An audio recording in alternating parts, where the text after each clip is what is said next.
excited about this to report that we are now in the Rusty Nail Tavern. We are joined by all the locals. In fact, we're joining the locals.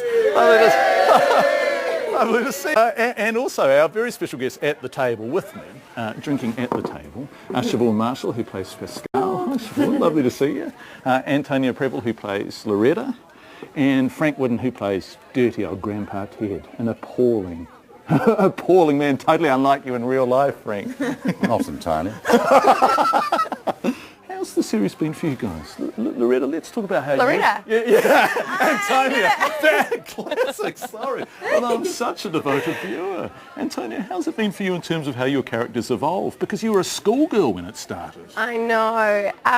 It's been amazing. I mean, there's not many shows where a character does evolve and develop as much as Loretta has.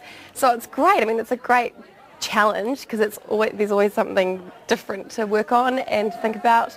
And it keeps it really interesting Well, for you've me. kind of gone from Ophelia to Lady Macbeth, I think. I mean, you were, in the last series, you were tremendously dark, weren't you? Yeah, she was in a bad mood a lot. The whole time. Was that fun to play? Oh, yeah, it's really fun to play because it's challenging stuff and you really have to, flex your acting muscles.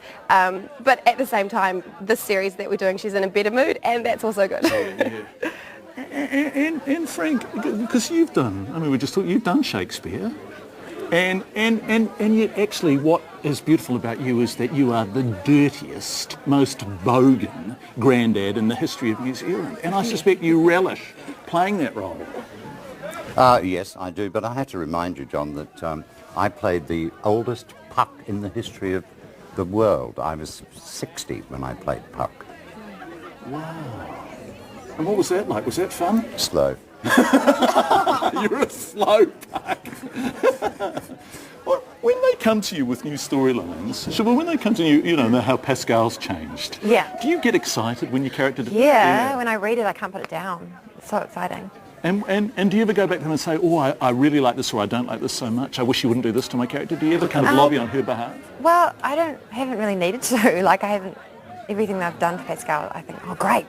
So, yeah, the writing is great. fantastic. Oh, they do such a good job. Yeah. Antonia, hurrah! Yes! Hurrah! Well, you, with your sort of more aspirational kind of ambitious, I mean, I guess you're the most conspicuously middle-class aspirational character, aren't you? The DVD store. Yeah, I mean, I wouldn't call her middle class, but definitely she has ambitions to get out of the West. Yeah, she, she doesn't want to not be a Westie, but you're right. I mean, she has a wider perspective, a wider worldview, perhaps, than other people. Yeah. Why do you think people connect with it so much? What is it? Oh, yeah, I guess just... I mean, I have people come up to me and say, oh, my daughter's just like Pascale. And I'm like, oh, really? Okay. And, people say they know everyone that's similar to the character. So as a viewer, that the pleasure of watching you guys every week has been fantastic. Thanks so much, and thanks for having us in your gaff. And No worries. Thanks for coming. my pleasure. I hope you have a really great Christmas, the three of you.